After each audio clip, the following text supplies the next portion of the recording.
Student, आज हम यहाँ पर सीखने वाले हैं इनफर्टिलिटी का सेकेंड लेक्चर, जिसमें बात करेंगे IVF in vitro fertilization test tube baby. शायद मैंने टेस्ट ट्यूब बेबी के बारे में पिछले लेक्चर में बात बता दी थी। ठीक, पिछले लेक्चर में क्या की IVF यानी इन विवो फर्टिलाइजेशन के बारे में सीखा था, यानी जो महिला बॉडी के अंदर फर्टिलाइजेशन हो रहा है तो उसमें कुछ कमियां थी, गैमेट नहीं बन रहे थे, पुरुष में गैमेट नहीं बन रहे थे, फीमेल में गैमेट नहीं बन रहे, इस सब बारे में सीखा था। ठीक है, इस बार क्या सीखते हैं। अब दोनों में पता लगा दोनों में गड़बड़ी है, या किसी एक में भी हो सकता है, दोनों में गड़बड़ी हो सकती है, लेकिन हम बॉडी के बाहर सारी प्रोसेस देखने वाले हैं। अच्छा, ध्यान रखना, इन विट्रो फर्टिलाइजेशन बॉडी के बाहर फर्टिलाइजेशन करने की जरूरत तब पड़ेगी जब महिला जो है वो फर्टिलाइजेशन महिला के अंदर जो एम्ब्रियो रीजन है उसमें निषेचन करने में सक्षम नहीं है। यानी ये प्रोसेस तब होगा जो महिला निषेचन की क्रिया कराने में असमर्थ होगी। तुम कह सकते हैं इस प्रक्रिया की जरूरत हमें तब पड़ेगी जब महिला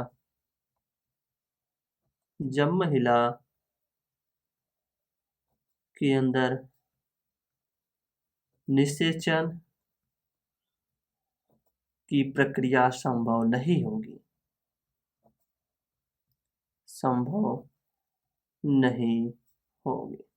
यानी आपकी जो फीमेल महिला है उसके अंदर ऐसा माहौल ही नहीं बन पा रहा है कि वो फर्टिलाइजेशन जैसी प्रक्रिया कर पाए। यानी कहते हैं कि एम्ब्रियो रीजन में जो एम्ब्रियो रीजन है वहां पर क्या पता कि ओवम ही नहीं पहुंच पा रही है। ठीक है, ओवम नहीं पहुंच पा रहे, आपका स्पर्म नहीं पहुंच पा रहा सही टाइम पे, पहुंच भी गया तो माहौल नहीं बन पा रहा है कि वहाँ एम्ब्रियो रीजन में फैलोपियन ट्यूब की फर्टिलाइजेशन हो जाए। तो इसके लिए क्या करते हैं, अब हमने यूज किया इन विट्रो फर्टिलाइजेशन। यानी इसमें तो कंडीशन है, अब हम फर्टिलाइजेशन बॉडी के बाहर करा जा रहा है ना। पहला ध्यान रखना,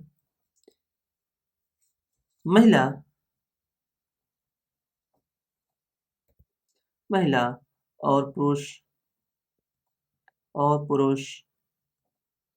दोनों के गैमेट में कोई गड़बड़ी नहीं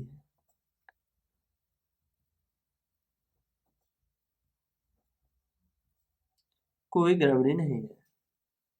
यानी इस जो बात से ये मतलब प्रूफ होता है कि जो महिला है पुरुष दोनों में आपके गैमेट्स बन रहे थे, स्पर्म भी बन रहा था, ओवम बन रहा था, लेकिन महिला के अंदर माहौल नहीं क्रिएट हो पा रहा है कि वो फर्टिलाइजेशन करा पाए। यानी अब उसी फीमेल से मैंने क्या लिया, स्पर्म ओवम, उसे बॉडी के बाहर फर्टिलाइजेशन करके उसके बॉडी में वापस इंट्रोड्यूस किया। नहीं, ध्यान रखना, इस समय महिला प्रजनन करने में असमर्थ है, उसके अंदर बच्चे का डेवलपमेंट हो सकता है। ऐसा भी हो सकता है बच्चे का डेवलपमेंट ना हो पाए ना हो पाए, दोनों केसेस होते हैं। अच्छा, दूसरे केसेस में देखिए, महिला तथा पुरुष में महिला पुरुष के गैमेट में भी गड़बड़ी हो। कहते हैं कि अब ऐसा हुआ कि जो महिला के ओवम और फीमेल के स्पर्म में भी गड़बड़ी है, यानी स्पर्म की क्षमता नहीं है कि ओवम की फ्यूज कर पाए। ओवम में कुछ, या ऐसा हो सकता है महिला ओवम रिलीज न कर पा रही हो, महिला ओवम ही रिलीज कर पा रही हो, जो ओवम रिलीज हो वो फुल्ली डेवलपमेंट ना हो, तो ऐसे सारे केसेस हो सकते हैं। तो गैमेट में गड़बड़ी हो, ठीक है, तो इस केस में यूज होता है डोनर। इस केस में हम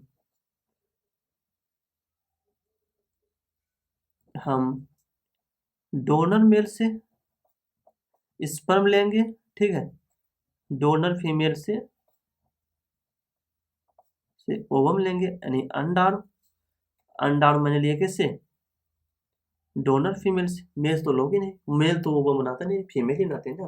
किसे लोगे? फीमेल से ही। स्पर्म कौन होता है? मेल। तो मैंने डोनर मेल से स्पर्म लिया। इस अब कब लेंगे? पता लगा महिला आपकी ओवम ही नहीं बना पा रही है, ओवम बन रहा है तो ओवम में गड़बड़ी है, और स्पर्म स्पर्म में मोटिलिटी कम है, स्पर्म की संख्या कम है, तो ऐसा होता है, दोनों में गड़बड़ी है। तो मैंने डोनर यानी मेल या फीमेल डोनर की यूज किया। अब देखते हैं होता क्या है। अब क्या लिया मैंने? एक टेस्ट ट्यूब लिया। हमने नहीं लिया, मतलब साइंटिस्टों ने एक टेस्ट ट्यूब लिया, इसी में ओवम रखा, इसी में आपका स्पर्म रखा। ठीक है, ओवम स्पर्म को एक ही टेस्ट ट्यूब में रखा। ठीक है, इसे क्लैम्प कर दिया। ठीक, स्टैंड से किसी स्टैंड से क्लैम्प कर दिया। ओके, अब क्या किया? इसे एक टेस्ट ट्यूब में से क्लैम्प करके रखा। उन्होंने क्या किया? इसे ऐसा माहौल दिया जैसा माहौल एम्पुलर रीजन में हुआ। अब जैसा माहौल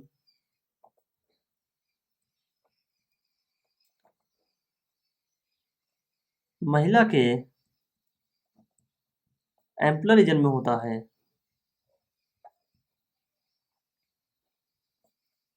में होता है, वैसा ही माहौल माहौल यहाँ भी दिया गया।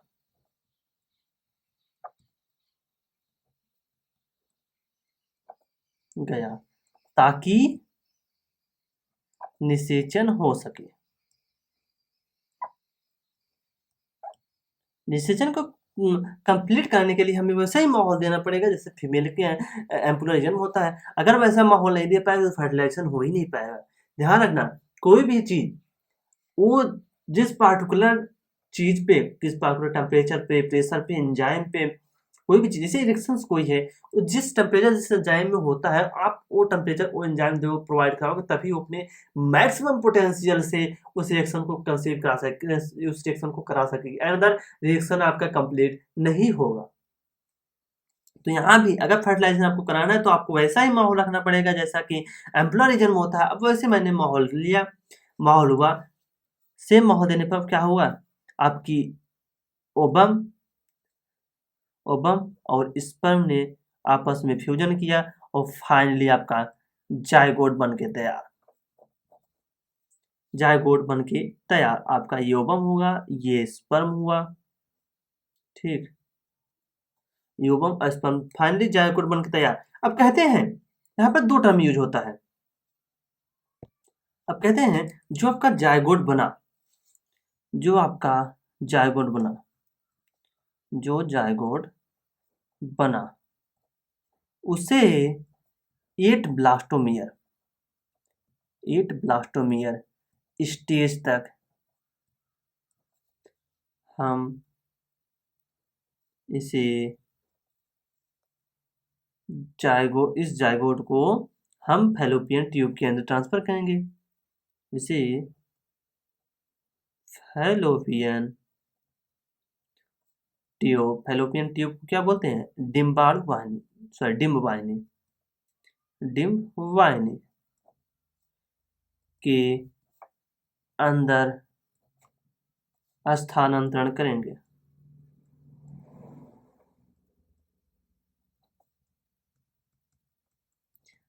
यानी आपका जो जायगोट बना अगर 8 ब्लास्टोमियर स्टेज तक होगा, 8 ब्लास्टोमियर स्टेज तक होगा।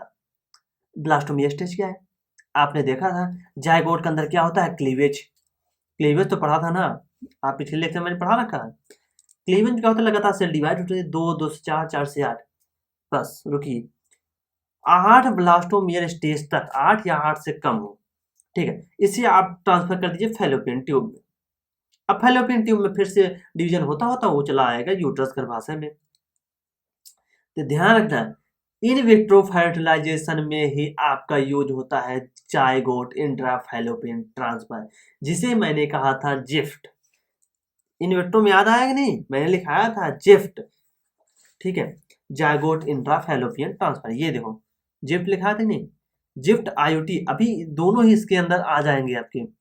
जिफ्ट आईओटी दोनों आपके एक ही अंदर, देखो कैसे आते हैं अभी।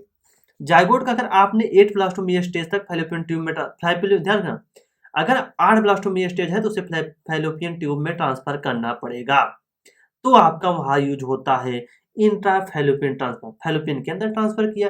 जनरली इंट्रा फैलोपियन ट्रांसफर का वर्ड का यूज नहीं करते, हम यूज करते हैं जायगोट इंट्रा फैलोपियन ट्रांसफर, क्योंकि आपने जायगोट को फैलोपियन के अंदर ट्रांसफर किया है। ज्यादा बेटर क्या है, आप जायगोट का भी यूज किए, इंट्रा फैलोपियन ट्रांसफर यहाँ पे लिखा गया है। अब जायगोट को भी इंक्लूड के लिए आप जायगोट को ट्रांसफर कर रहे हो, तो जायगोट को आपने फैलोपियन ट्यूब के अंदर, इंट्रा मतलब क्या होता है मैंने बताया अंदर, जायगोट का आपने फैलोपियन ट्यूब या डिम्बवाहिनी के अंदर ट्रांसफर कर दिया अप टू 8 ब्लास्टोमिया। ध्यान रखना 8 ब्लास्टोमिया, आपको ध्यान रखना और कुछ याद हो ना हो 8 ब्लास्टोमिया जरूर ध्यान होना चाहिए, क्योंकि इस पर क्वेश्चन पूछेगा कि 8 ब्लास्टोमिया स्टेज तक कहाँ ट्रांसफर करेंगे, जायगोट को हम फैलोपियन ट्यूब में ट्रांसफर करेंगे 8 ब्लास्टोमिया स्टेज। इससे ज्यादा हुआ तो क्या होगा, यानी अब सेकेंड यूज होगा word intra uterine transfer. Uterine मतलब गर्भाशय। हम कहते हैं कि अगर जो आपका जायगोट है, जो जायगोट है उठाए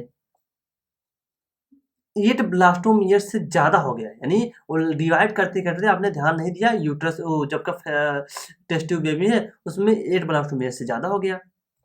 जायगोट, जो जायगोट है यदि 8 ब्लास्टोमियर या से ज्यादा हुआ हो, से ज्यादा हो गया हो, ज्यादा बार डिवाइड हो गया हो, गया हो तो उसे गर्भाशय के अंदर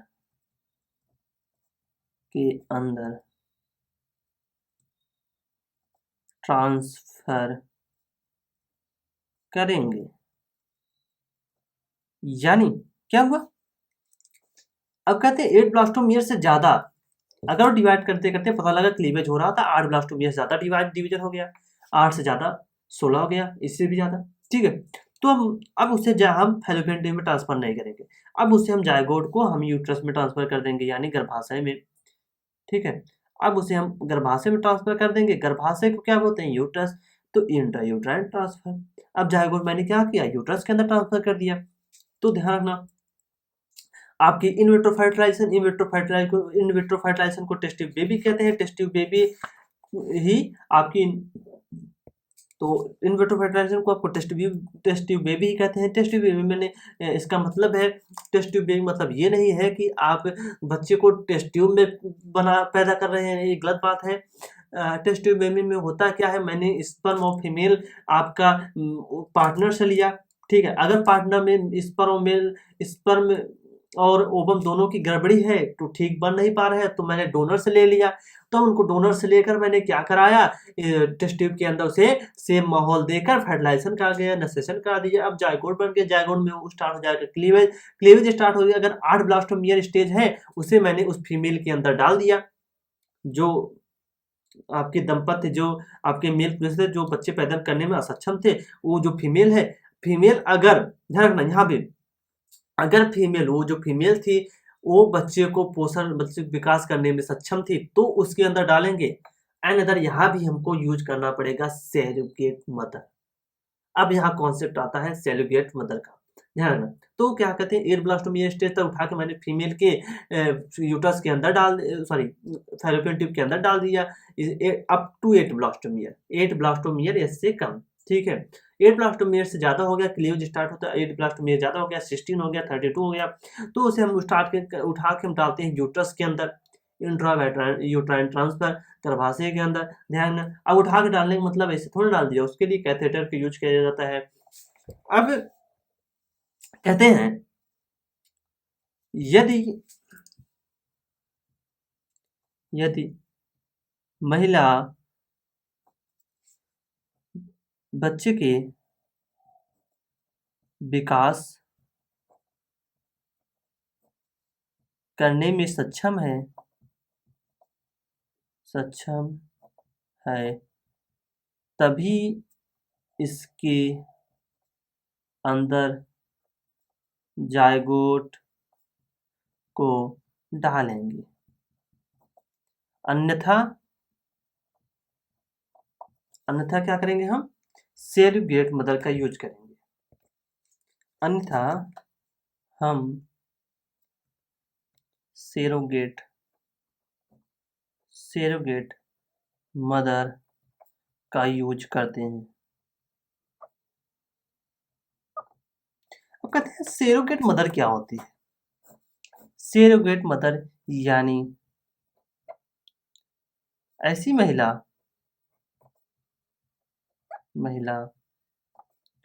जो अपने गर्भाशय को बेच दे। गर्भाशय की बेच दे, ये कैसा है?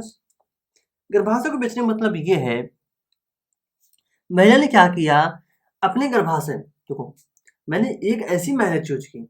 अब इसमें क्या हुआ, जो मेल फीमेल पार्टनर थे ये पहले तो स्पर्म निकालने में समर्थ थे, मैंने स्पर्म निकाल कर किसी तरीके से इन विट्रो फर्टिलाइजेशन, ए और बी दो पेरेंट थे, ये क्या थे, पेरेंट, ठीक है। इनमें ये भी ठीक है, कोई व्यक्ति था, पेरेंट थे। इनमें क्या हुआ ये जो फीमेल थी, इनकी फीमेल गर्भाशय में गड़बड़ी थी, इनके गर्भाशय में गड़बड़ी थी, साथ साथ मेल में स्पर्म एंड फीमेल में ओवम, इनमें भी गड़बड़ी थी। अच्छे समझिएगा, ठीक, कॉन्सेप्ट क्लियर हो जाएंगे। अब क्या हुआ, पहले इनमें एल स्पर्म में गड़बड़ी थी तो हमने कहा दिया test tube baby. Test tube baby मतलब in vitro fertilisation. In vitro fertilisation तरह मैंने क्या किया, इनमें मेल का स्पर्म गड़बड़ी थी, फीमेल को ओवम में। देखो इन विट्रो फर्टिलाइजेशन में दो कंडीशन होती हैं, क्या पता इनकी मेल स्पर्म एकदम सही हो, मेल का स्पर्म फीमेल को ओवम भी सही हो, तो वहाँ पर हम डोनर का यूज नहीं करते थे, इन्हीं का स्पर्म ओवम ले लेंगे। ये हुआ क्या, इनके फर्टिलाइजेशन जो एम्पुलर फर्टिलाइजेशन होता है एम्पुलर रीजन में, वहाँ प्रॉपर इनका वो माहौल नहीं मिलता है जैसे फर्टिलाइजेशन में, या पता लगा ओवम में रिलीज नहीं हो रही है, ओवम रिलीज हो तो ओवम में गड़बड़ी है। अगर ओवम में गड़बड़ी है तो फीमेल डोनर लेंगे, दूसरे फीमेल से हम उसको ओवम कलेक्ट करेंगे। अगर मेल पता लगा स्पर्म गड़बड़ी है तो दूसरे फीमेल मेल से स्पर्म काउंट लेंगे। यानी अल्टीमेटली हम डोनर का यूज कब करते हैं, जो चीजें इनके अंदर खराब हो। अगर पता लगा ओवम में गड़बड़ी है तो हम डोनर का यूज करेंगे, डोनर से स्पर्म ओवम लेकर फ्यूज कराएंगे टेस्ट ट्यूब में आउटसाइड द बॉडी के बाहर। अब क्या हुआ, जब फ्यूज कराने के बाद जायगोट बना, अब जायगोट को लाके बॉडी में डालना था, लेकिन बॉडी में डालने पर पता लगा जो फीमेल थी उसका यूट्रस भी गड़बड़ है, यूट्रस में गड़बड़ी उतना वो बच्चे का पोषण भी नहीं कर पा रही है, गेस्टेशन पीरियड जो 9 महीने का होता है। तो उस समय हमने चूज किया क्या, सेरोगेट मेथड, मतलब एक ऐसी माता चूज की। अब मैंने यूज की सेरोगेट मदर। सेरोगेट मदर, जो सेरोगेट मदर होती है ये क्या की, इन पेरेंट्स के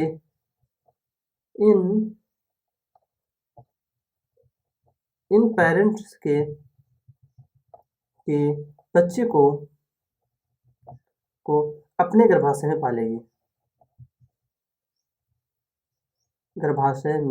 पालेगी, यानी इसने क्या किया कि अब इनके जो टेस्ट ट्यूब में जो जायगोट बना, जायगोट के ले जाकर मैंने इसमें ट्रांसफर कर दिया।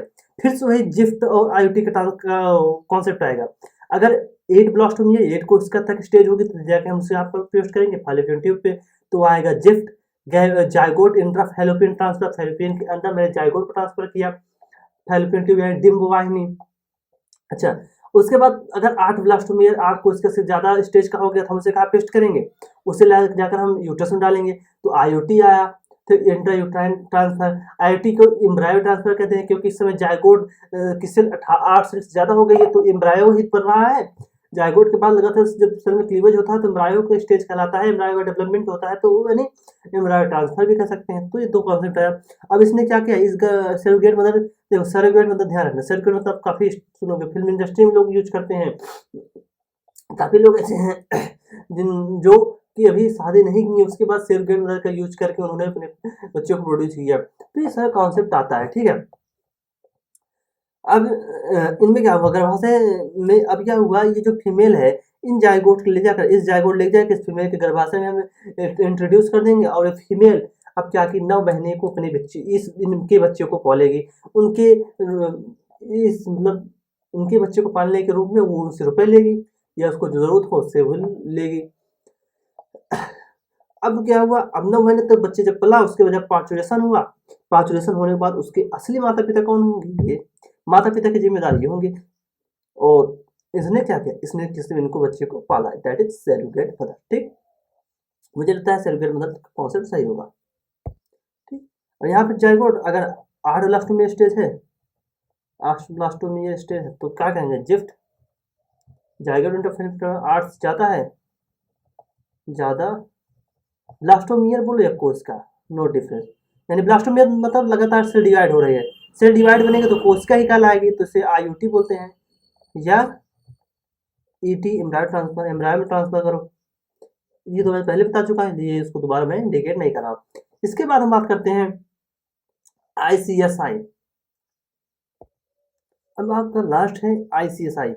आई मतलब intra, C for cytoplasmic, S for sperm, I for injection. Intra मतलब अंदर, अंदर बोलो या अंधा बोलो, अंदर या अंदर, नो मेंशन, कोई दिक्कत नहीं। ठीक है, कोई बोलते। साइटोप्लाज्म मतलब आपका जो ओवम है, ओवम के अंदर, स्पर्म मतलब शुक्राणु, इंजेक्शन मतलब छेपड़ करना। साइटोप्लाज्मिक देखो, ओवम है, फीमेल एक है, वो भी तो सेल ही है, तो इसने कहा अंतःकोश की शुक्राणु पर, जो आपकी ओवम की कोशिका है उसके अंदर शुक्राणु को निक्षेपण करना इंजेक्शन के थ्रू। तो उसमें हुआ क्या, इसमें कंडीशन है जो आपका जो गड़बड़ी आई, गड़बड़ी किसमें आई, मेल में, मेल में आई। अच्छा, मेल में कैसी गड़बड़ी आई, तो मेल का स्पर्म है, स्पर्म है, उसमें ये क्षमता नहीं रही, क्षमता नहीं रही कि वो ओवम को भेद कर अंदर जा सके, अंदर जा सके। यानी अब कह रहा है कि जो आपका स्पर्म है उसमें कैपेसिटी इतनी है ही नहीं, क्षमता इतनी नहीं है कि वो ओवम को फ्यूज करके उसके अंदर एंटर कर जाए, क्योंकि आपको पता है कि ओवम के बाहर कोरोना रेडिएटा, जोना, पैस्लोटा, प्लाज्मा में ढेर सारी आपकी लेयर्स होती है, उनको भेद कर उन्हें एंट्री करना पड़ता है। एंट्री करने के बाद अपना न्यूक्लियस एंडोप्लाज्म में आपके ओवम को जीव द्रव्य में, ओवम साइटोप्लाज्म में उसी में दे देता है, इसी नाम में इसको इंट्रासाइटोप्लाज्मिक स्पर्म इंजेक्शन, स्पर्म को साइटोप्लाज्म के अंदर अंदर सुई से इंजेक्ट करना। यानी ये भी कहाँ होता है, बॉडी के बाहर, क्योंकि ये क्या है, इन विट्रो फर्टिलाइजेशन, विट्रो मतलब भी होता है बॉडी के बाहर। अब ये बताओ, ओवम में आपको इंजेक्शन लगाना होगा तो आप बॉडी के अंदर जाओगे, बजाय तो एंट्री करके इंजेक्शन कैसे लगा सकते हो। तो ओवम को मैंने निकाला, स्पर्म को डायरेक्ट ओवम में ठोक दिया इंजेक्शन के थ्रू। अब सेंट्रियोल और न्यूक्लियस का ओवम के अंदर, वहां फर्टिलाइजेशन होगा, जाइगोट बनेगा, जाइगोट ले जाकर फिर से फैलोपियन ट्यूब में ट्रांसफर कर दो, जाइगोट फैलोपियन ट्यूब में ट्रांसफर कर दो, फिर जिफ्ट आया, आईआईटी कॉन्सेप्ट। तो ये क्या था, इंट्रासाइटोप्लाज्मिक स्पर्म इंजेक्शन, ये ध्यान रखना, ये क्या है, इन विट्रो फर्टिलाइजेशन, विट्रो। अब कौन से, खुद ही सोचो, इसके किसके अंदर पढ़े, इन विट्रो फर्टिलाइजेशन, क्या होगा, इन विट्रो फर्टिलाइजेशन, फर्टिलाइजेशन यानी लिखते चलेगा, एल एन आई नहीं लिखना था, तो फर्टिलाइजेशन हो गया। मैं शॉर्ट में ऐसे लिखता भी हूँ, कहीं कहीं लिख दो तो शॉर्ट में कैसे लिखता हूँ मैं, फर्टिलाइजेशन।